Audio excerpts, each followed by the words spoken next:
जय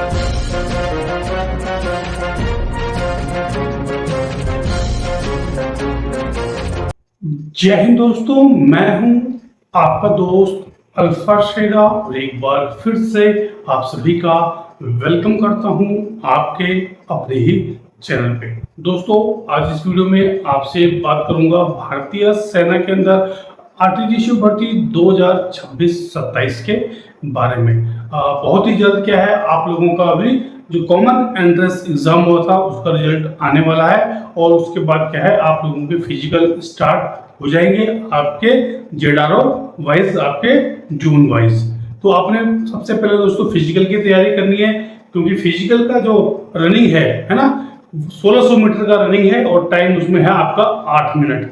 लेकिन 8 मिनट के भरोसे मत रहना, कहीं कहीं वो ऊपर नीचे भी हो जाता है। ऊपर तो नहीं होता है लेकिन नीचे हो जाता है। ठीक है, तो आपने रनिंग की अच्छे से प्रैक्टिस करनी है, ठीक है ना।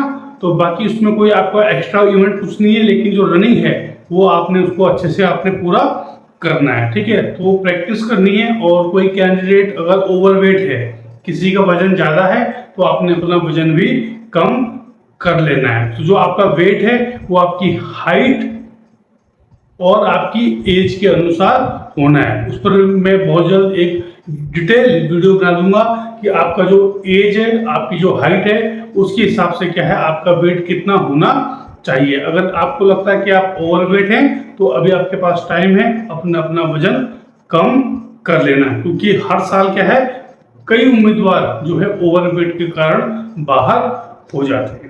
ठीक है, तो इस चीज का आपने ध्यान रखना है। तो सबसे पहले दोस्तों अभी आपका होगा फिजिकल, ठीक है ना। अभी कॉमन एंट्रेंस एग्जाम का आपका रिजल्ट आएगा, उसके बाद होगा आपका फिजिकल। जोन वाइज आपका फिजिकल होगा, जेडारो वाइज। फिजिकल के बाद दोस्तों क्या है, वहीं आपका उसी दिन शाम को या फिर अगले दिन क्या होगा, डॉक्यूमेंट चेक होगा। ठीक है, डॉक्यूमेंट आपके दोस्तों आपके जो एजुकेशन सर्टिफिकेट है, आपके डोमिसाइल हो गया, आपके कास्ट सर्टिफिकेट हो गया, आपका कैरेक्टर सर्टिफिकेट हो गया, वो सब आपने वहां पे लेके जाना है। ठीक है, अगर बाई चांस किसी के पास कोई डॉक्यूमेंट नहीं होता है तो वो थोड़ा क्या है उसको दिखाने के लिए टाइम भी देते हैं। ठीक है ना, टाइम उसमें प्रोवाइड कराते हैं कि आपने 1 हफ्ते के अंदर या 10 दिन के अंदर हम आपका जो ARO है वहां पे अपने डॉक्यूमेंट सबमिट कराने हैं। तो अपने अपने डॉक्यूमेंट भी आप लोग रेडी करा लेना। ठीक है, उसके बाद दोस्तों जो आरटीजीसी भर्ती का जो मेन है ना, जो मेन इवेंट है जिसके ऊपर क्या है पूरी भर्ती टिकी हुई है और आपका सिलेक्शन टिका हुआ है, वो है दोस्तों इंटरव्यू। तो इस वीडियो में मैं आज आपसे बात करूंगा 2026-27 भर्ती में इंटरव्यू कैसे आपने पास करना है। डिटेल वीडियो है, हो सकता है थोड़ा सा लंबा हो, लेकिन अगर आप वीडियो को देखेंगे, ध्यान से सुनेंगे, इन चीजों को आप अपने दैनिक जीवन क्रम में अमल में लेके आएंगे तो जो आपका सिलेक्शन है दोस्तों बहुत आसान हो जाएगा और उसकी जो गारंटी है वो बढ़ती जाएगी। ठीक है, सबसे पहले बात है कि जो चीजें मैं आपको बताऊंगा उन चीजों को क्या है आपने ग्राउंड में लेके आना है, अपने ऊपर उनको करना है। यानी कि बोला आपने, सुना और आप भूल गए उसको फिर। ठीक है ना, आप इंटरव्यू क्यों नहीं निकाल पाते, क्योंकि आप उसको जो हम आपको चीजें बताते हैं आप उसको क्या है अपने दैनिक जो जीवन है आपका उसमें आप उसको इम्प्लीमेंट नहीं करते हैं। अगर आप सोचते हैं कि नहीं यार मेरी तो बहुत नॉलेज है, मैंने शास्त्री किया हुआ है, आचार्य किया हुआ है, बीएड किया हुआ है, मैं टीचर हूँ, मैं कहीं जॉब करता हूँ, मुझे सब कुछ आता है, नहीं। ठीक है, आरटीजीसी जो पद है उसके हिसाब से दोस्तों आपको फिट होना बहुत जरूरी है। फिट से मतलब जो उस पोस्ट की है ना अनिवार्य बातें हैं, जरूरी बातें हैं, उसके लिए क्या है आपको अपने आप को वैसा साबित करना बहुत जरूरी है। तो सबसे पहले मैं थोड़ा सा आपको बता दूं कि एक आरटीजीसी सेना के अंदर उसका क्या रोल होता है। वैसे आप सभी को पता है, लेकिन थोड़ा सा मैं आपको बता दूं ताकि आप आगे चल के क्यों इंटरव्यू में वो चीजें जरूरी हैं, इसलिए मैं थोड़ा सा आपको उसका रोल बता देता हूं कि आरटीजीसी यानी कि धर्मगुरु का सेना के अंदर क्या रोल होता है। आपको पता है दोस्तों जो हमारा देश है उसमें क्या है अलग अलग धर्म के लोग रहते हैं और वैसे ही भारतीय सेना भी क्या है अलग अलग धर्मों के वहां पे जवान हैं, जीशु हैं, अधिकारी हैं। ठीक है। और धर्म क्या है, सबसे पहले हमारे जो देश में क्या है, धर्म सर्वोपरि है। तो उस धर्म को हमारे जो त्योहार होते हैं, हमारे जो फेस्टिवल होते हैं, उनको मनाने के लिए जो हमारे दैनिक कर्मकांड होते हैं, जो हमारे संस्कार होते हैं, उसको पूरा करने के लिए क्या है दोस्तों, सेना के अंदर भी हमारे जो मंदिर हैं, मस्जिद हैं, है ना, चर्च हैं, तो उसको जो हमारे संस्कार हैं, जो हमारे फेस्टिवल हैं, उनको मनाने के लिए क्या है, एक ऐसे पद की जरूरत पड़े जो इन सभी चीजों को जानता हो, जिसको इसकी नॉलेज हो, और वो जो कार्यक्रम है वो वहां पे सही से करवा सके। और साथ ही वो क्या है, जवानों को मोटिवेट कर सके उनके धर्म के बारे में, ताकि जो उनका धर्म है उस रास्ते पे भी वो चलते रहे। क्योंकि एक सैनिक तभी युद्ध में विजय प्राप्त कर सकता है जब वो अपने सही धर्म की जानकारी रखता है, ठीक है, और उसका मोटिवेशन सही है। तो दोस्तों सबसे पहले क्या है, एक जो आर्टिजेशु है, पंडित जी है, चाहे वो पाई जी हैं, चाहे वो मौलवी जी हैं, चाहे वो पास्टर जी हैं, रेजिमेंट के अंदर जिस हिसाब से रेजिमेंट के अंदर जिस हिसाब से रेजिमेंट की बनावट है, उस हिसाब से वहां पे क्या इनकी नियुक्ति होती है। एक रेजिमेंट के अंदर ज्यादातर क्या है, आपको एक ही आर्टिजेशो मिलेगा, ज्यादा से ज्यादा कहीं दो, वैसे एक ही होते हैं। और अगर कोई मिक्स यूनिट है, मान लीजिए किसी यूनिट में हिंदू भी हैं और सरदार कौम भी है और उसके बाद मुस्लिम कौम भी है, उसमें क्या है, एक पंडित जी होगा, एक पाई जी होंगे और एक मौलवी जी भी होंगे। लेकिन ऐसा भी कुछ नहीं है, कभी कभी क्या होता है, एक ही होते हैं और वही सब चीज देखते हैं, है ना। तो आपको अपने धर्म के अलावा जो और धर्म है उस पर भी आपकी पकड़ होनी चाहिए, ठीक है। तो पंडित जी का जो काम है रेजिमेंट के अंदर, जो मंदिर धार्मिक स्थान होता है वहां पे सुबह शाम पूजा पाठ करवाना, दैनिक अनुष्ठान करवाना, जो फेस्टिवल होते हैं, जो कर्मकांड होते हैं, वो सब आपको कराने आने चाहिए। आप देख लीजिए कि जब आपका सिलेक्शन होगा तो आप ही वहां पर रेजिमेंट में हर चीज कराने वाले बंदे होंगे, तो आपको वो चीज आनी चाहिए। तो जो इंटरव्यू टीम है, आपने रिटर्न पास कर लिया, ठीक है, आपने फिजिकल भी पास कर लिया, ठीक है, फिर आप मेडिकल भी पास हो गए। इंटरव्यू में क्या देखा जाएगा, इंटरव्यू में देखा जाएगा कि ये जो कैंडिडेट है, ये जो उम्मीदवार है, ये वहां पे एक रेजिमेंट में 750 से लेके और 1200 तक की नफरी होती है, अलग अलग रेजिमेंट के हिसाब से। तो ये क्या, एक आर्टिजेशु पूरी रेजिमेंट के अंदर जो धार्मिक अनुष्ठान है, जो उनके फेस्टिवल हैं, जवानों को मोटिवेट करना, एक जो मंदिर है उसको संभालना, ये संभाल सकता है। तो 750 आदमियों के बीच में या 1200 आदमियों के बीच में आप एक धर्मगुरु हैं सिर्फ, तो वैसी क्वालिटी आपके अंदर होनी चाहिए, और वही वहां पे चेक होती है। आपकी नॉलेज, आपको ग्राउंड की नॉलेज है या नहीं है।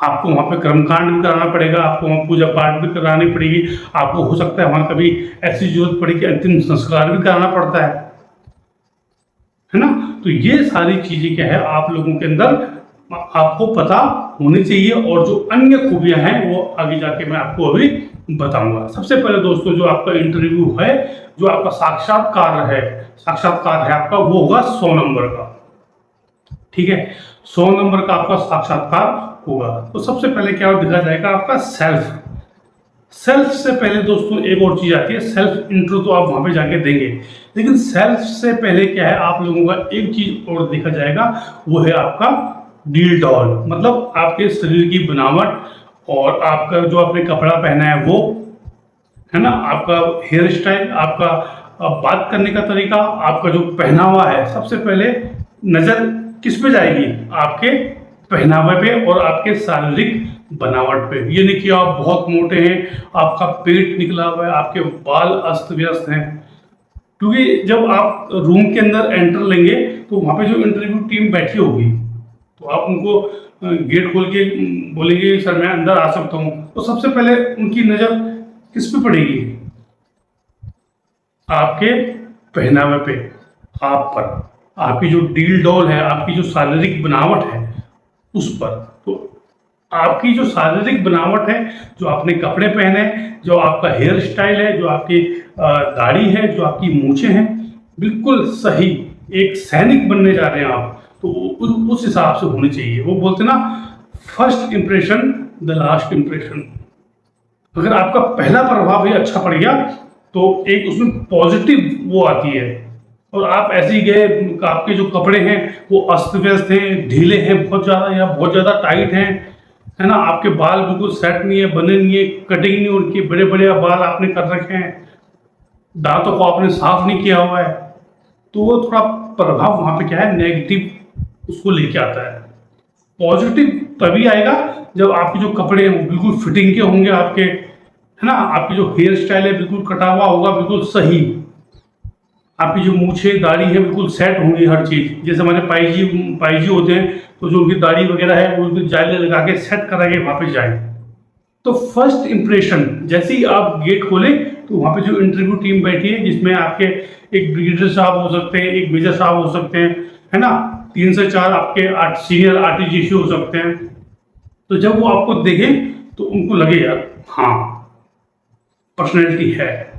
तो सबसे पहले तो पॉइंट ये हो गया आपका पर्सनैलिटी का, है ना। तो ये आपने इस चीज़ का थोड़ा सा ध्यान रखना है। आपकी जो शरीर की बनावट है सुडौल होनी चाहिए, अच्छा फेस, अच्छा चेहरा, अच्छे हेयर कट, बिल्कुल साफ सफाई, ठीक है। उसके बाद जब आप जाते हैं, जो आपने कपड़े पहने, ठीक है, आप कपड़े पहने बिल्कुल साफ सुथरे, प्रेस किए हुए, अच्छे जूते पॉलिश किए हुए, यानी कि जूते आपके ब्लैक हैं और उसके ऊपर सफेद मिट्टी लगी हुई, पता ही नहीं चल रहा कि काले हैं कि सफेद है। तो हर चीज डिसिप्लिन में आपने वहां पे बन के जाना है।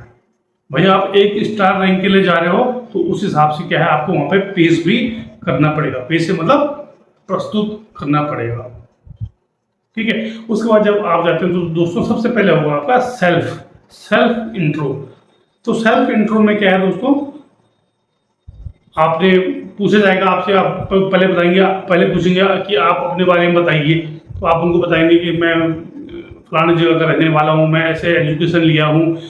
तो उसमें से ही क्या है, वो आपसे वहाँ से 4-5 क्वेश्चन वहाँ से पूछ लेगा। 4-5 क्वेश्चन जो है वो वही पूछ लेगा आपसे उसमें से ही। तो उस चीज़ के लिए आपने तैयार रहना है। कोई भी आप चीज़ बोलते हैं, मान लीजिए आपने बोला कि मैं दिल्ली का रहने वाला हूँ, है ना, तो उस दिल्ली से ही आपके ऊपर क्वेश्चन आ सकता है, कुछ ना कुछ क्वेश्चन आ जाएगा। मान लीजिए आपने बोल दिया हो कि मुझे क्रिकेट का शौक है, मेरी हॉबी क्रिकेट है, या फिर बुक्स पढ़ना है, तो पूछ लेंगे हाँ भाई क्रिकेट जो है, क्रिकेट के बारे में कुछ ना कुछ एक डीपली सवाल वहां से आपसे पूछ लिया जाएगा। मान लीजिए आपने बोल दिया कि मुझे लिखने का शौक है या फिर मुझे किताब पढ़ने का शौक है, तो बता देंगे भाई जो मुंशी प्रेमचंद्र की जो किताब है कोई, उसका आप नाम बताइए और उसमें क्या कहानी है। तो वहां पे तुक्का नहीं मारना है, वहां पे उतना ही बोलना है सही जो आपको पता है, ये नहीं कि आपने तुक्का मार दिया। इसकी जो स्ट्रेटजी है, जो आपका इसका आपने प्लान तैयार करना है ना, वो भी मैं आगे जाके आपको बताऊंगा। तो सबसे पहले हो गया आपका सेल्फ, कैसे आपने वहां पे सेल्फ अपना इंट्रो देना है। उसके बाद दोस्तों, उसके बाद आपसे क्या है, जनरल नॉलेज और current affair plus military activity से संबंधित कुछ क्वेश्चन पूछे जा सकते हैं। करंट अफेयर हो गया, है ना, हिस्ट्री हो गया, जनरल नॉलेज हो गया, और करंट मिलिट्री एक्टिविटी या पुरानी कोई मिलिट्री का इतिहास है उसके बारे में क्या है, कुछ ना कुछ आपसे पूछा जाएगा, ठीक है। ये हो गया। उसके बाद पूछा जा सकता है कि आप सेना में क्यों शामिल होना चाहते हैं, एक धर्म गुरु के पद पर आप क्यों आना चाहते हैं। तो ये भी आपको पता होना चाहिए कि भाई मैं क्यों वहां पे जाना चाहता हूँ, इस क्वेश्चन का जवाब आपने क्या देना है। ये सब चीज दोस्तों क्या है, पहले से आपने तैयार करना है। जब आप इन चीजों को पहले से इसका रोड मैप बना के चलेंगे तो वहां पे आपको कोई दिक्कत नहीं आएगी। पहले से आपने ये चीजें तैयार करके रखना है। एक आपने रजिस्टर बनाना है, रजिस्टर प्रॉपर नोटबुक बनानी है बड़ी A4 साइज की, उसमें आपने लिखना है इंटरव्यू रजिस्टर। उसमें आपने रोज कुछ ना कुछ जो है आपका सेल्फ है उसके बारे में आपने क्वेश्चन लिखने, फिर आंसर लिखने, फिर क्वेश्चन लिखने, फिर आंसर लिखने। ये तैयारी आपको खुद करनी पड़ेगी जब तक शीशे के सामने खड़े हो जाओ, वहां पे बोलो। ठीक है ना, आपका बातचीत करने का तरीका, आपका बोलने का तरीका इंप्रेसिव होना चाहिए। जब आप बोले उनको लगे यार ये जो आरटीजीएसओ कैंडिडेट है ये इस पद के लायक है, उसको बोलना आता है। क्योंकि आपको वहां पे 1200 आदमी को बोलना है भाई। वहां पे जब मंदिर प्रोग्राम होता है या फिर कोई भी गुरुद्वारा प्रोग्राम होता है, वहां पे पूरी यूनिट इकट्ठी होगी। ये नहीं वहां पे जो हिंदू धर्म का है वही आएगा, वहां पे पूरी फौज आएगी। वहां पे रेजिमेंट के सीओ साहब होंगे, अर्जुनट साहब होंगे, बाकी अधिकारी होंगे, जेसीओ होंगे, पूरे जवान होंगे। आप उनको बोलोगे, आप वहां पे आरती करोगे, आप वहां पे उनको कोई कहानी सुनाओगे, कोई उनको मोटिवेशन दोगे। तो आपको बोलना आना चाहिए। जब आपको बोलना आएगा तभी तो आपको 1200 लोग सुनेगा। अगर आपको बोलना ही नहीं आएगा तो वहां तो कौन सुनेगा फिर आपको? वहां पे सीओ साहब बैठा होगा तो उसको लगना चाहिए ना भाई सीओ साहब जब आपको सुन रहा है तो आपको। तो ये चीजें, ये क्वालिटी कब पैदा होंगी दोस्तों? जब आप प्रैक्टिस करेंगे, अभ्यास करेंगे, तभी ये निखर के सामने आएगा। उसके बाद हो सकता है फिर एक आधा क्वेश्चन आपसे क्या है, साइकोलॉजी का पूछ लिया जाए। साइकोलॉजी प्लस मोटिवेशन, है ना। मान लीजिए एक जवान बहुत ज़्यादा निराश है, बहुत ज़्यादा वो दुखी है, अपने जो घर में उसकी क्लेश है और उसके कारण वो बहुत परेशान है और ड्यूटी को छोड़ना चाहता है, फौज से वो रिजाइन करना चाहता है। तो आपसे पूछ लिया जाएगा आप उसको कैसे मोटिवेट करेंगे, कैसे उसको मोटिवेट करेंगे, कैसे उसके मन में लाएंगे कि नहीं वो सेना की नौकरी जारी रखे और अपने जो घर का जो उसके परेशानी है उसको भी खत्म करे।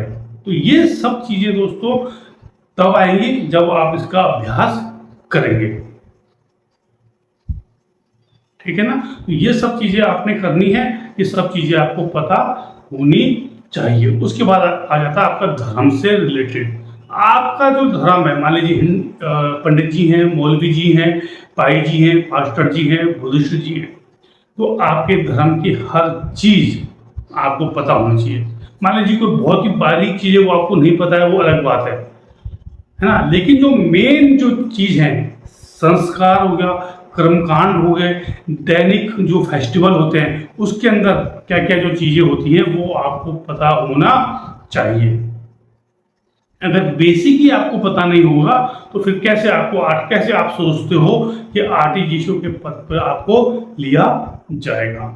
तो इंटरव्यू दोस्तों कोई बहुत बड़ी तोप नहीं है, बहुत बड़ी चीज नहीं है, लेकिन आसान भी नहीं है। आसान ये तभी होगा जब आप इसकी प्रैक्टिस करेंगे, जब आप स्वयं पर काम करेंगे। स्वयं पर काम कैसे होगा मैंने आपको बता दिया है। आप जब तक ग्राउंड में प्रैक्टिकल नहीं करेंगे, ग्राउंड में प्रैक्टिकल करिए, सीखिए। अभी आपके पास टाइम है, जिसका पहला चांस है, दूसरा चांस है, तीसरा चांस है। अगर आप ये सोचते हैं कि मेरे पास शास्त्री की डिग्री है, आचार्य की डिग्री है और इन डिग्रियों से क्या है मैं सेना में भर्ती हो जाऊंगा आरटीजीएसओ के पद पर, तो फिर आप क्या है गलत सोचते हैं। जब तक आपको एक धर्म गुरु का जो काम है वो नहीं आएगा तब तक दोस्तों आपका सिलेक्शन होना बहुत ही ज्यादा मुश्किल है।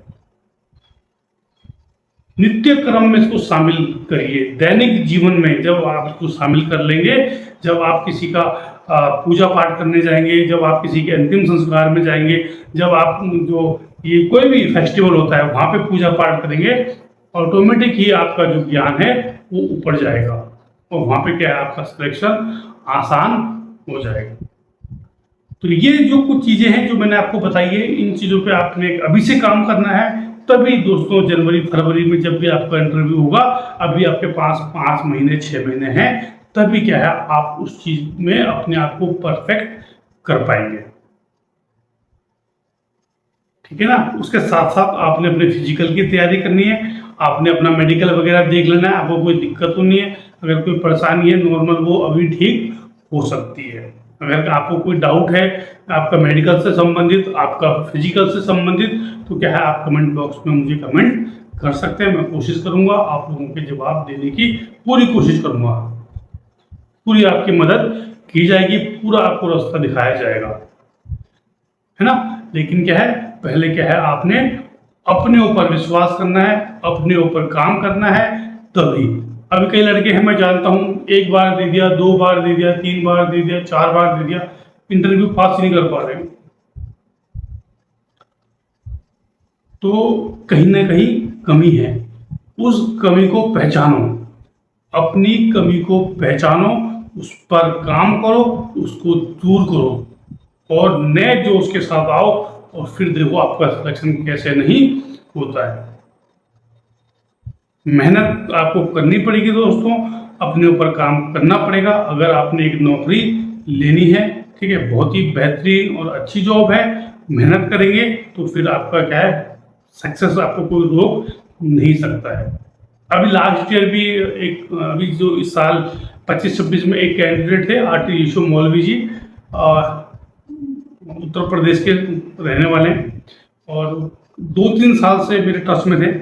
काफ़ी मैंने उनको बताया भी, जितना मुझे टाइम मिला, जितना मुझे गाइड किया, और लगातार वो मतलब तब से मेरे साथ जुड़े थे जब से मेरे मतलब 100 सब्सक्राइबर होंगे, तब से मेरे साथ जुड़े थे, तब से मुझे वो देखते आ रहे हैं। और वो जब उनसे मेरी बात हुई तो उन्होंने मुझे यही बोला कि सर आपकी जो वीडियो है वो हमें बहुत मोटिवेट करती हैं, और उनको देख के ही मैं मोटिवेट हुआ हूँ सेना में भर्ती होने के लिए। और वो आज भर्ती हो भी गए, इस भर्ती में हो गए, मतलब 2025-26 वाले में हो गए। क्यों? क्योंकि उन्होंने जो मैं चीज़ें बोलता हूँ उन चीज़ों को क्या है, उन्होंने अपनी लाइफ के अंदर ढाला है, उन ग्राउंड में लेके आया उन चीज़ों को। तो जब तक आप इन चीज़ों को ग्राउंड पे लेके नहीं आएंगे तब तक दोस्तों आपका सिलेक्शन होना मुश्किल है। तो इंटरव्यू कोई बहुत बड़ी तोप नहीं है, मैं आपको पहले बता दिया, लेकिन आसान भी नहीं है। अपने ऊपर आपको काम करना पड़ेगा, कमी पहचानो। मेरा इंटरव्यू तो बहुत अच्छा गया था, सभी बोलते हैं, ऐसा कोई बोलता है कि मेरा इंटरव्यू खराब गया या मेरा पेपर खराब गया? पेपर होने के बाद बच्चे क्या बोलते हैं, मेरा बहुत अच्छा गया। बहुत कम लोग हैं जो बोलते हैं कि मेरा खराब गया। तो ये चीजें आपने देखनी है, पहचाननी है, ठीक है ना। उस कमी को आपने दूर करना है। क्या आपसे कमी रह गई थी? मान लो पिछले साल आपने इंटरव्यू दिया और इस साल, पिछले साल आपने कुछ गलती करी, इस साल में जाके आप वही गलती कर रहे हैं, फिर हो पाएगा? नहीं हो पाएगा। वहां पे जो 4 लोग 5 लोग बैठे हैं, जो वहां पर ब्रिगेडियर साहब बैठा है, जो सीओ साहब बैठा है, जो मेजर साहब बैठा है, जो 4 वो बैठे हैं, पहले तो आपको जब आप एंटर घुसो ना कमरे में तो उनको लगना चाहिए, प्रभावित हो जाए आपसे वो, फर्स्ट इंप्रेशन वो भी अच्छा होना चाहिए। आपका बैठने का तरीका, आई कांटेक्ट, आत्मविश्वास होना चाहिए आपके अंदर। यानी कि आप गए वहाँ, आपकी हड्डियां कीर्तन कर रही हैं, ऐसे ऐसे ऐसे ऐसे कांप रहे हो आप, आपकी जवान कांप रही है, उनको देख के बोल ही नहीं पा रहे आप। बहुत लड़के करते हैं, घबरा जाते हैं वहां जाते हैं। तो लास्ट ईयर एक कैंडिडेट था, वो भाई जो टीम बैठी वो तो कहीं ना कहीं आपसे क्वेश्चन करेगी, वो क्वेश्चन करने के लिए बैठी है वहाँ पे। हमारे एक कैंडिडेट थे आरटी ईशो पास्टर जी हैं, अभी आर्टिलरी सेंटर बेंगलोर में, सॉरी आर्टिलरी सेंटर में है वो, भाई बेंगलोर में कहाँ पे है, तो वो इससे पिछले साल भर्ती हुए थे। जब वो अंदर गए रूम के अंदर, उन्होंने एंट्री ली तो उन्होंने डोर खोला और तो बोला सर मैं अंदर आ सकता हूँ? तो अंदर गए तो उन्होंने जय हिंद विश किया सबको। वहाँ पे विश भी करना है सबको, ये देखिए जाके वहाँ कुर्सी में बैठ गए, बोला जाएगा आपको कुर्सी में बैठने के लिए, आप अंदर जाओगे आपको बोला जाएगा बैठने के लिए। तो जब वो अंदर गए वहाँ पे तो उन्होंने जय हिंद विश किया सबको। तो उसी जय हिंद पे क्या है, काउंटर क्वेश्चन आ गया कि आपने जय हिंद क्यों बोला। तो वहाँ पे काउंटर क्वेश्चन आपसे किया जाएगा, है ना। आप वहाँ पे कोई गेस्ट नहीं जा रहे, आप वहाँ पे एक एज अ उम्मीदवार जा रहे हो, एज अ कैंडिडेट जा रहे हो, तो वहाँ पे आपसे क्वेश्चन किया जाएगा। वो उनके ऊपर डिपेंड है वो कैसा क्वेश्चन आपके ऊपर फेंकते हैं, वहाँ पे आपको फंसाया जाएगा, है ना, काउंटर किया जाएगा आपको। तो जय हिंद बोला तो उसी जय हिंद के पीछे उन्होंने बोल दिया कि आपने जय हिंद क्यों बोला। हालांकि उन्होंने बहुत ही बेहतरीन जवाब दिया और जिसके कारण क्या है वो आज सेंटर में पोस्टेड है, ठीक है। उसी साल हमारे एक और कैंडिडेट थे आरटी शिव पंडित जी के, तो वो उत्तराखंड के रहने वाले थे। उनसे पूछा गया कि भाई आपकी हॉबी क्या है, तो उन्होंने बता दिया कि मुझे तो घूमना पसंद है। ऐसे ही बोल दिया, मतलब तुक्का मार दिया। तुक्का नहीं मारना है, बोला मुझे तो घूमना पसंद है। तो घूमना पसंद है तो उन्होंने कुछ एक उत्तराखंड में एक मंदिर है श्री बद्रीनाथ जी, वहाँ का। बोला आप गए हो? बोला हाँ जी गए हैं। अब गए हैं तो पूछ लिया कि वहाँ पे जो मंदिर है, वो जो मंदिर में जो मूर्ति स्थापना है भगवान जी की, वो कौन से भगवान की मूर्ति है वहाँ पे? तो बस उसी में तो दौड़ गए, तो सिलेक्शन नहीं हो पाया। तो वही चीज है, जब तक आप तैयारी नहीं करोगे, मतलब आपने हर चीज की तैयारी करनी है, हर चीज की प्री प्लानिंग के साथ पहुंचना है वहां। ये नहीं कि वहां जाके आप सोच रहे हो कि हाँ भाई आपकी हॉबी क्या है, सोच रहे हो क्या क्या बोलूं, नहीं। हर चीज वहां पे डोर खोलने, ठीक है। जब आप डोर खोल दो, जब आप एंटर लोगे रूम में, या खुला होगा, या फिर जब आप अंदर जाओगे, चाहे अगर डोर खुला भी है तब भी परमिशन लेनी है। ये नहीं कि डोर खुला जाके वहां उनकी छाती पे बैठ गए, नहीं। डोर अगर बंद है तो खोलना है धीरे से, ये नहीं कि मुक्का मार के तोड़ दिया उसको, आराम से खोलना है। अगर खुला है तो वहां पे रुकना है, जहाँ पे डोर है वहां पे परमिशन लेनी है, सर मैं आ सकता हूँ अंदर, ठीक है ना। ये सब चीजें क्या है आपकी, वो दिखाएंगी वहां पे, आपकी काबिलियत दिखाती है वहां पे। ये नहीं कि 100 की स्पीड में आए और अंदर घुस गए, कुर्सी में बैठ गए जाके। वहां पे रुकना है, गेट है तो आराम से खोलना है, डोर अगर दरवाजा है तो आराम से खोलना है, अगर नहीं है वहां पे आके पूछना है सर क्या मैं अंदर आ सकता हूँ। वहां पे जहाँ पे कुर्सी लगी हुई बुलाएंगे आपको, वहां बैठने के लिए कहा जाएगा। ये नहीं कि जाके वहां बैठ गए, पसर गए, बिल्कुल थक गया, मैं तो बहुत रात भर ट्रेन में सफर करके आया हूँ। तो जैसा वहां पे आप अपने आप को पेश करेंगे, जैसा आप वहां पे प्रस्तुत करेंगे, वैसा ही प्रभाव, वैसा ही नंबर आपको क्या है उस कॉपी में मिलेगा जो आप वहां पे उनके पास होगी। वही आपका सिलेक्शन क्या है, डिपेंड करता है उसके ऊपर ही। तो दोस्तों अभी टाइम है, मेरा कुछ नहीं है, मैं आपको अपने जीवन का अनुभव बता रहा हूँ। सेना की जो एक थ्योरी होती है, क्योंकि हम उस जगह से निकल के आया है ना। मुझे पता है क्या सेना का जो वहां पे इंटरव्यू ले रहा है बंदा, अगर मैं उसकी जगह होता तो मैं क्या सोचता। सेना में कोई अधिकारी है, चाहे वो जेसीओ है, चाहे वो जवान है, चाहे वो एनसीओ है, कुछ भी है, उसको सबसे पहले क्या चाहिए? सेना में सब चीजें, बोला एक कहावत है, सब चीजें बाद में होती रहेंगी, सबसे पहले क्या है डिसिप्लिन ठीक होना चाहिए।